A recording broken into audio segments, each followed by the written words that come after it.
বাংলাদেশে উচিত কথা বলতে গেলে ভাত নেই, উচিত কথা বলতে গেলে গুলি খাইতে হইব।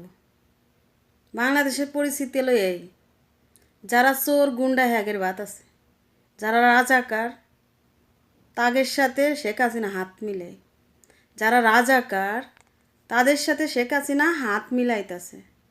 বাংলাদেশের সাধারণ জনগণ যারা প্রকৃতি শেখ হাসিনারে ভালোবাসে, শেখ হাসিনা তাগের কোনো কথা শোনে না, রাজাকারদের অধিকার ফিরিয়ে দিতেছে।